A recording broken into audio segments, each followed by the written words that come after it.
একজন মানুষ কখনো পরিপূর্ণ ভালো বা পরিপূর্ণ খারাপ হয় না। ও মাঝে মধ্যে ভালো কাজ করে, মাঝে মধ্যে খারাপ কাজ করে। আর আমরা প্রত্যেকটা মানুষই এমন।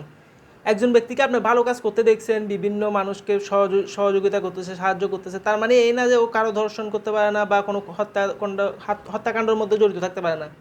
সেম একই ক্ষেত্রে একজন ব্যক্তিকে আপনি দেখতেছেন ও চাঁদাবাজি করতেছে, দুর্নীতি করতেছে, কিন্তু হয়তো ওর পরিবারের জন্য অনেক ভালো, ওর বাবা মার যত্ন নেয়, ছেলে মেয়ের খেয়াল রাখে, ছেলে মেয়েকে ভালোভাবে লেখাপড়া করায়, মানে নিজের আত্মীয় স্বজনের সাথে অনেক সুন্দরভাবে ব্যবহার করে, ওর ব্যবহার অনেক সুন্দর, ভালোভাবে কথাবার্তা বলে সবার সাথে। তো এটা এই জন্য বললাম যে প্রত্যেকটা মানুষ যেরকম আমরা দেখি ওটার উপর অনেক কম দেখেও একজনকে আমরা নির্বাচন করে ফেলি যে ও ভালো বা ও খারাপ। তো এগুলো মন্তব্য এগুলো করার থেকে আমাদের একটু বিরত থাকা উচিত, কারণ এখন সোশ্যাল মিডিয়ার যুগ। এখন অনেকজন একজন ব্যক্তিকে ভালো বলতো, কিন্তু হঠাৎ করে দেখা যায় ও খারাপ হয়ে গেছে।